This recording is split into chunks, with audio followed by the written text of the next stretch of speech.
तो हम पॉलीमर का चैप्टर कंप्लीट कर चुके हैं और आज की वीडियो में हम पॉलीमर के एनसीईआरटी क्वेश्चंस डिस्कस करेंगे। 20 क्वेश्चंस हैं, लेकिन हम सारे सिर्फ डिस्कस करेंगे क्योंकि जो ऑलमोस्ट जितने भी क्वेश्चंस हैं सब थ्योरेटिकल हैं।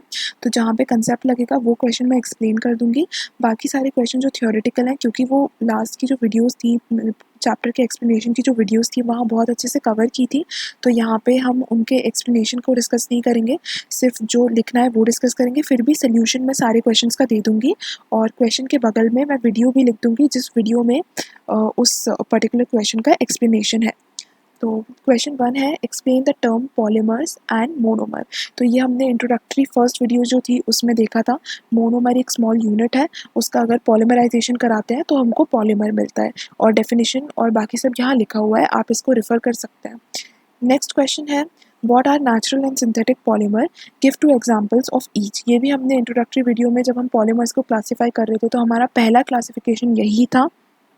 नेचुरल पॉलीमर्स वो होते हैं जो हमको नेचर से मिलते हैं, प्लांट्स और एनिमल से मिलते हैं, और सिंथेटिक पॉलीमर वो होते हैं जो आर्टिफिशियली लैब में मैन मेड होते हैं, आर्टिफिशियली लैब में प्रिपेयर किए जाते हैं।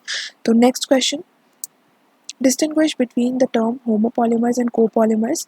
ये भी हमारी जो सेकंड वीडियो थी उसमें हम जब एडिशन पॉलीमर पढ़ रहे थे तो एडिशन पॉलीमर के 2 टाइप्स हमने पढ़े थे, होमोपॉलीमर्स और कोपॉलीमर्स।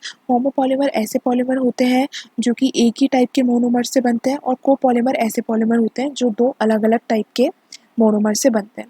नेक्स्ट क्वेश्चन है, how do you explain the functionality of a monomer. ये क्वेश्चन हम पढ़ने वाले हैं क्योंकि ये हमने पहले डिस्कस नहीं किया है। तो पहले हम ये रीड कर लेते हैं जो लिखा हुआ है, फिर मैं आपको समझाऊंगी। The functionality of a monomer is the number of binding sites that is or are present in that monomer. For example, the functionality of monomers such as ethene and propene is 1, 1,3-butadiene and adipic acid is 2. Okay, तो अब से जो definition में यहाँ binding sites लिखी है वो तो ठीक है, लेकिन फंक्शनैलिटी ऑफ मोनोमर होता क्या है? Functionality of monomer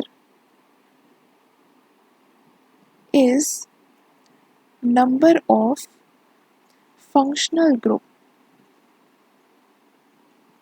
number of functional group present in the monomer. Okay, तो उस मोनोमर में कितने फंक्शनल ग्रुप प्रेजेंट है, that is functionality of monomer. अब हम देखते हैं एग्जाम्पल। पहला एग्जाम्पल हम इथीन ही ले लेते हैं। तो इसमें कितने फंक्शनल ग्रुप है? अगर आपको लग रहा है इसमें एक भी फंक्शनल ग्रुप है, नहीं है, तो ऐसा नहीं है। जो डबल बॉन्ड और ट्रिपल बॉन्ड होते हैं उनको भी हम फंक्शनल ग्रुप में इंक्लूड करते हैं। तो अब देखो यहाँ पे कितने फंक्शनल ग्रुप है, यानी कितने डबल बॉन्ड है, एक, तो इसकी फंक्शनैलिटी हो गई 1। इसी तरीके से हम प्रोपीन का केस भी डिस्कस करते हैं। यहाँ पे कितने फंक्शनल ग्रुप है यानी कितने डबल बॉन्ड है, 1, तो इसकी फंक्शनैलिटी भी कितनी हो गई, 1। उसके बाद हम 1,3-ब्यूटाडाइन देखते हैं, CH2 double bond, CH single bond, CH double bond, CH2। यहाँ पे कितने फंक्शनल ग्रुप है यानी कितने डबल बॉन्ड है, 2, तो इसकी फंक्शनैलिटी 2 हो गई। फिर हम एडिपिक एसिड देखते हैं। एडिपिक एसिड में कितने कार्बन होते हैं, 6 कार्बन होते हैं, तो एक कार्बन तो कार्बोक्सिलिक एसिड का ही हो जाए, 2 कार्बन तो कार्बोक्सिलिक एसिड के ही हो जाएंगे, और 4 कार्बन हम मिथाइलिन से ले लेंगे। तो अब यहाँ पे देखो कितने फंक्शनल ग्रुप है, यहाँ पे 2 फंक्शनल ग्रुप है, तो इसकी फंक्शनैलिटी कितनी हो जाएगी, 2। इसी तरीके से हम एक एग्जांपल हेक्सामिथाइलिन डायमीन का भी ले सकते हैं, होल 6 NH2 NH2। तो यहाँ पे कितने फंक्शनल ग्रुप है, NH2 एक फंक्शनल ग्रुप होता है, तो कितने फंक्शनल ग्रुप हो गए, 2, तो इसकी फंक्शनैलिटी भी 2 हो जाएगी। तो इस तरीके से हम किसी भी मोनोमर की फंक्शनैलिटी निकाल सकते हैं। Next question, define the term polymerization. Introductory video में था, जो मोनोमर्स रहते हैं स्मॉल यूनिट, उनको पॉलीमर में कन्वर्ट करना, इसको पॉलीमराइजेशन कहते हैं। नेक्स्ट क्वेश्चन, ये हम डिस्कस करने वाले हैं कि हमें एक पॉलीमर दे दिया गया है और हमसे पूछा गया है कि ये एक होमोपॉलीमर है या कोपॉलीमर है। तो अगर आप इसका स्ट्रक्चर ध्यान से देखो तो कहीं ना कहीं ये नायलॉन 6 का जो मोनोमर था उससे ये काफ़ी ज़्यादा रिजेंबल कर रहा है। ठीक है, नायलॉन 6 का मोनोमर क्या था, नायलॉन 6 यानी उसमें जो मोनोमर है उसका, उसमें 6 कार्बन है, तो 5 कार्बन तो यहाँ से मिल जाएंगे, और एक कार्बोक्सिलिक एसिड का कार्बन, और एक ये NH2 ग्रुप। तो अब ये जो मोनोमर था नायलॉन 6 का, तो जब ये पॉलीमराइजेशन करता था तो क्या होता था, ये OH निकल जाता था और एक H निकल जाता था। तो अब अगर मैं ये OH और H को इरेज कर दूँ तो कैसे बनाऊंगी, दोनों साइड बॉन्ड लिख दूंगी और होल एन कर दूंगी, तो नायलॉन 6 रेडी है। तो अगर हम ध्यान से देखें तो ये बिल्कुल उसी के जैसा स्ट्रक्चर दिख रहा है, बस ये बीच में CHR ये रिप्रेजेंट कर रहा है कि कितने भी यहाँ पे CH2 ग्रुप्स हो सकते हैं, ठीक है, बस इतना रिप्रेजेंट कर रहा है, बाकी उसी के जैसा है। और नायलॉन 6 क्या था, एक होमोपॉलीमर था। क्यों? क्योंकि ये एक ही मोनोमर से बनता था। तो इसका आंसर क्या है, homopolymer. Next question, in which classes the polymers are classified on the basis of molecular forces. ये हमने सेकंड वीडियो में जब हम क्लासिफिकेशन पढ़ रहे थे तो हमने पॉलीमर्स को क्लासिफाई करा था on the basis of molecular forces 4 categories में। तो वो चारों कैटेगरीज यहाँ लिखी हुई है। नेक्स्ट क्वेश्चन देखेंगे, how can you differentiate between addition and condensation polymerization. Third video में जब हम मैकेनिज्म पढ़ रहे थे तब हमने देखा था एडिशन पॉलीमराइजेशन या एडिशन पॉलीमर का फॉर्मेशन क्या होता है, जब मोनोमर जो है वो एक अनसैचुरेटेड कंपाउंड होता है और उसका वो डबल बॉन्ड है वो ब्रेक होके एक लंबी चेन बनती जाती है, तो उसको एडिशन पॉलीमराइजेशन कहते हैं। वहीं पे कंडेंसेशन पॉलीमराइजेशन क्या होता है, जब दो मोनोमर कंडेंस होते हैं और किसी मॉलिक्यूल का रिमूवल होता है उसे हम कंडेंसेशन पॉलीमराइजेशन कहते हैं। एग्जांपल्स दोनों के ये हैं, एडिशन पॉलीमराइजेशन का एग्जांपल पॉलीथीन है और कंडेंसेशन पॉलीमराइजेशन का एग्जांपल है formation of nylon 6,6। Next question, explain copolymerisation with the help of 2 examples. तो कोपॉलीमराइजेशन क्या होता है, ऐसा पॉलीमराइजेशन या ऐसे पॉलीमर का फॉर्मेशन जिसमें 2 अलग टाइप के मोनोमर्स यूज हुए हैं, उसको हम कोपॉलीमराइजेशन कहते हैं। एग्जांपल ब्यूना एस का फॉर्मेशन। क्यों? क्योंकि उसमें 2 अलग अलग मोनोमर्स यूज हुए हैं, एक यूज हुआ है 1,3-ब्यूटाडाइन और दूसरा यूज हुआ है स्टाइरीन। फिर explain free radical mechanism for polymerization of ethene. ये भी हमने थर्ड वीडियो में पढ़ा था। जब हम एडिशन पॉलीमर की मैकेनिज्म पढ़ रहे थे हमने देखा था वहाँ 3 मैकेनिज्म यूज हुई थी। पहली थी फ्री रेडिकल और सेकंड मैकेनिज्म थी कैटाइनिक मैकेनिज्म और थर्ड मैकेनिज्म थी एनाइनिक मैकेनिज्म। तो हमने 3 पढ़ी थी जिसमें से हमने फ्री रेडिकल को डेप्थ में पढ़ा था क्योंकि फ्री रेडिकल हमारे करिकुलम में है। तो इसमें 3 प्रोसेसेस होती थी। पहला स्टेप इसमें होता था चेन इनिशिएशन, जिसमें कुछ नहीं था, बेंजोइल पेरोक्साइड पे हम लाइट या हीट पास करते थे तो वो फ्री रेडिकल बनाता था। फिर सेकंड स्टेप थी चेन प्रोपोगेशन, जो बेंजोइल पेरोक्साइड का फ्री रेडिकल है वो इथीन के मॉलिक्यूल पे अटैक करके फर्दर फ्री रेडिकल बनाता जाता था। थर्ड थी चेन टर्मिनेशन, 2 फ्री रेडिकल आपस में बॉन्ड बना लेते थे और लंबी सी हमको चेन मिलती थी जिसे हम पॉलीथीन कहते थे। So next question, define thermosetting plastics and thermoplastic polymer. Give 2 examples of thermosetting and thermoplastic polymers.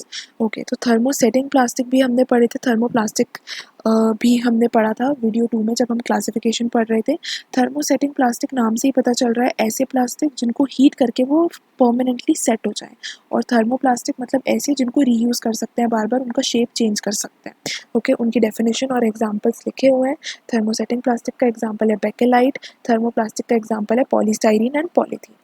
Next question, list out the monomers used for obtaining the below polymers. इन सब पॉलीमर्स के लिए कौन से मोनोमर्स यूज होते हैं? ये polymers हम पढ़ चुके हैं वीडियो 3 और वीडियो 5 में। पीवीसी पॉलीविनाइल क्लोराइड के लिए विनाइल क्लोराइड लगता है, टेफ्लॉन के लिए टेट्राफ्लूरो इथाइलिन लगता है, बेकेलाइट के लिए फिनॉल और फॉर्मल्डिहाइड लगता है।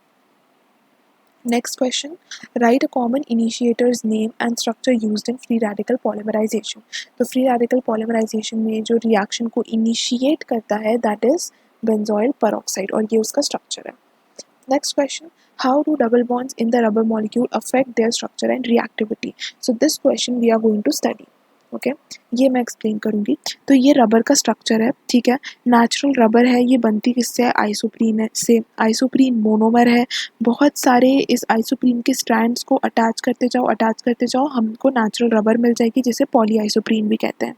तो ये आइसोप्रीन का एक स्ट्रैंड है, ये आइसोप्रीन का दूसरा स्ट्रैंड है और ये आइसोप्रीन का तीसरा स्ट्रैंड है। अब ये जो आइसोप्रीन है इसमें देखा जाए तो ये सब आइसोप्रीन का सिस फॉर्म है, ठीक है। आइसोप्रीन 2 फॉर्म में एग्जिस्ट करती है, एक होता है सिस फॉर्म, एक होता है ट्रांस फॉर्म। और हमने पढ़ा है कि जो ट्रांस फॉर्म होता है वो काफ़ी स्टेबल होता है, जबकि जो सिस फॉर्म होता है वो थोड़ा अनस्टेबल होता है। वो अनस्टेबल क्यों होता है? क्योंकि इसमें स्टेरिक हिंड्रेंस होता है। स्टेरिक हिंड्रेंस की वजह से काफ़ी ज़्यादा रिपल्शन होता है, तो इलेक्ट्रॉन्स का काफ़ी रिपल्शन होता है इसमें। तो अब सिस क्यों है? जैसे कि ये दो कार्बन है तो दोनों के एक ही साइड एल्काइल ग्रुप अटैच्ड है, फिर ये दो कार्बन है दोनों के एक ही साइड एल्काइल ग्रुप अटैच्ड है। इस तरीके से ये सिस फॉर्म होता है। तो अब सिस फॉर्म होने की वजह से क्या होता है, ये जो स्ट्रैंड्स हैं जैसे कि first strand, second strand and third strand, इनमें बहुत ज़्यादा रिपल्शन होता है, तो इनके बीच में जो फोर्सेस काम कर रहे हैं वो काफ़ी वीक है, ओके, सिस कन्फिग्रेशन की वजह से। इसलिए जो रबर हमको मिलती है उसके स्ट्रैंड्स बहुत रैंडमली अरेंज रहते हैं और ऐसे कॉइल्ड स्ट्रक्चर में हमको नेचुरल रबर मिलती है। अब हम इसका आंसर पढ़ते हैं। Intermolecular interactions between the different isoprene strands, ये जो 1 2 3 स्ट्रैंड्स बनाए इनके बीच में जो इंटरेक्शन है they are relatively weak. Okay, अब वीक क्यों है? क्योंकि सिस कन्फिग्रेशन है। ओके, अब सिस कन्फिग्रेशन की वजह से ये वीक है, और वीक होने की वजह से क्या होता है, ये रैंडमली अरेंज होता है, जैसे कि यहाँ लिखा हुआ है randomly arranged, that's why they show elasticity. Next question, discuss the main purpose of vulcanization of rubber. Video 6 में हमने बहुत अच्छे से वल्कनाइजेशन ऑफ रबर डिस्कस किया था। वल्कनाइजेशन ऑफ रबर क्यों किया जाता है? To enhance natural rubber properties. Okay, natural rubber की ये जो 5 प्रॉपर्टी यहाँ लिखी गई है 5 पॉइंट्स में, ये कुछ ऐसी प्रॉपर्टीज़ होती हैं जो कि नेचुरल रबर को यूज़ करने लायक नहीं बना पाती हैं, इसलिए हम इसका वल्कनाइजेशन करते हैं। वल्कनाइजेशन क्या होता है? रॉ रबर को लेते हैं, उसमें सल्फ़र ऐड करते हैं, उसको हीट करते हैं 110 डिग्री सेल्सियस टेम्परेचर पे। So this is vulcanisation. और क्यों करते हैं उसका सिंपल रीज़न है प्रॉपर्टी इन्हांस करना। सेकेंड 16th क्वेश्चन है, gives the nylon 6 and nylon 6 monomeric repeating units. यानी सिंपल सा क्वेश्चन है, हमसे बोल रहे हैं कि नायलॉन 6 का और नायलॉन 6 के हमको मोनोमर्स बताओ। तो हमको बहुत अच्छे से पता है ये जितने भी नायलॉन के पॉलीमर्स होते हैं, चाहे नायलॉन 6 हो, नायलॉन 6 हो या नायलॉन 26 हो, इन सब में जो नंबर है, इनका जो नंबर होता है वो क्या इंडिकेट करता है कि जो मोनोमर है उसमें कितने नंबर ऑफ कार्बन एटम्स हैं। ठीक है, तो जो नायलॉन 6 है ये कैप्रोलैक्टम से बनता है जिसमें 6 कार्बन एटम होते हैं। यहाँ पे हमको दिख भी रहा है CH2 होल 5 और COH, तो 6 कार्बन एटम है। तो फिर उसके बाद नायलॉन 6 जो है ये 2 मोनोमर से बनता है। इसका एक मोनोमर है हेक्सा मिथाइलिन डायमीन, दूसरा मोनोमर है adipic acid. Moving on to next question. List the names and the monomeric structure for the following polymer. तो हमको इन सब पॉलीमर के मोनोमर्स बताने हैं बस, ओके, और इन उनके मोनोमर के स्ट्रक्चर भी बताने हैं। तो कौन कौन से हैं? ब्यूनाइज, ब्यूनाइन, डैक्रोन, नियोप्रीन। जिसमें से ब्यूनाइज, ब्यूनाइन और नियोप्रीन तो सिंथेटिक रबर है, और ये हम पहले भी डिस्कस कर चुके हैं। चाहे सिंथेटिक रबर हो या नेचुरल रबर हो, कोई भी टाइप की अगर रबर है तो उसका कोई ना कोई एक मोनोमर तो ब्यूटाडाइन होगा ही। और ये यहाँ हम देख भी सकते हैं, जैसे ब्यूना एस है तो इसमें ये ब्यूटाडाइन एक मोनोमर है, फिर ब्यूना एन है इसमें फिर से ब्यूटाडाइन एक मोनोमर है, फिर नियोप्रीन है, इसमें जो क्लोरोप्रीन है वो ही खुद ब खुद एक ब्यूटाडाइन है। ठीक है, फिर उसके बाद डैक्रोन, डैक्रोन को टराइलिन भी कहते हैं। टराइलिन नाम से ही आपको इसके मोनोमर्स का थोड़ा बहुत आइडिया लग जाएगा। ठीक है, टराइलिन में ये जो टर है ये टर थैलिक एसिड का इंडिकेशन हमें देता है। और उसके बाद ये जो लास्ट में आइलिन आता है ये बेसिकली इथाइलिन ग्लाइकॉल दिखाना चाहता है। तो इसके मोनोमर्स हम ऐसे भी इसके नाम से भी याद रख सकते हैं। Okay, next question, identify the monomer underneath in polymer structure. ठीक है, तो हमको 2 पॉलीमर स्ट्रक्चर दिए गए हैं, जैसे कि ये दोनों मैं लिख लेती हूँ पहले, इसके हमको मोनोमर्स बताने हैं। तो अब जो पहला वाला जो हमको स्ट्रक्चर दिया गया था इसको हम कहीं ना कहीं रिलेट करेंगे इस चीज़ से कि इसमें एक अमाइड बॉन्ड है, यानी कि ये एक पॉलीअमाइड है। और पॉलीअमाइड हमने पढ़े हैं 2 ही, हमारे सिलेबस में 2 ही पॉलीअमाइड थे, या तो नायलॉन 6 या तो नायलॉन 6। तो ये अब कौन सा वाला दिख रहा है, क्योंकि इसमें अमीन भी है। नायलॉन 6 में दोनों साइड अमीन नहीं आता था, एक साइड अमीन आता था और एक साइड COH। तो इस तरीके से हमको इसमें दिख रहा है कि 2 साइड अमीन आ रहे हैं, यानी कि एक तो ये दिख रहा है हमें क्लियरली हेक्सामिथाइलिन डायमीन, और इसमें एक कार्बोक्सिलिक एसिड वाला ग्रुप भी दिख रहा है जो कि एडिपिक एसिड तो नहीं है, लेकिन क्योंकि इसमें 10 कार्बन है तो ये डीकेनोइक एसिड है। यानी ये नायलॉन 6 से मिलता जुलता एक पॉलीमर था जिसके दो पॉलीमर कौन कौन से थे, हेक्सामिथाइलिन डायमीन और डेकेनोइक एसिड। हमने इसको पहचाना कैसे, हमने इसको रिलेट करा नायलॉन 66 से। अब सेकंड स्ट्रक्चर जो हमारा है ये तो हम बहुत अच्छे से बना चुके हैं, ये मेलेमाइन है। ओके, मेलेमाइन की प्रिपरेशन ऐसे ही होती थी, तो ये हम बहुत अच्छे से बना चुके हैं। नेक्स्ट क्वेश्चन है, how can Dacron be obtain from terephthalic acid and ethylene glycol. Dacron और कुछ नहीं टराइलिन है, जो कि टरथेलिक एसिड और इथाइलिन ग्लाइकॉल से हमको मिलता है, कंडेंसेशन पॉलीमराइजेशन होता है। इथाइलिन ग्लाइकॉल से H निकल जाता है और डेक्रोन से OH निकल जाता है, और इस तरीके से इथाइलिन ग्लाइकॉल से H निकल जाता है और टरथेलिक एसिड से OH निकल जाता है। इस तरीके से हमें डेक्रोन या टराइलिन मिल जाता है। अब हमारा लास्ट क्वेश्चन है, what is a polymer that is biodegradable? Tell an example of a biologically degradable aliphatic polyester। ठीक है, तो हम बायोडिग्रेडेबल हमने लास्ट स्लाइड में, लास्ट वीडियो में हमने देखा था। ज़्यादातर पॉलीमर्स जो होते हैं, सिंथेटिक पॉलीमर जितने भी ज़्यादातर होते हैं वो नॉन बायोडिग्रेडेबल होते हैं, लेकिन जो बायोलॉजिकल पॉलीमर्स होते हैं या जो बायो पॉलीमर्स होते हैं वो बायोडिग्रेडेबल होते हैं। ठीक है, तो इसका हमको एक एग्जाम्पल देना है जो कि PHVB एग्जाम्पल है और उसका स्ट्रक्चर ये है। तो ये एक बायोडिग्रेडेबल पॉलीमर है, यानी नेचर में नेचुरली डिकम्पोज हो जाता है। So that's it, 20 questions NCERT के पूरे हमने डिस्कस कर लिए हैं। Thank you.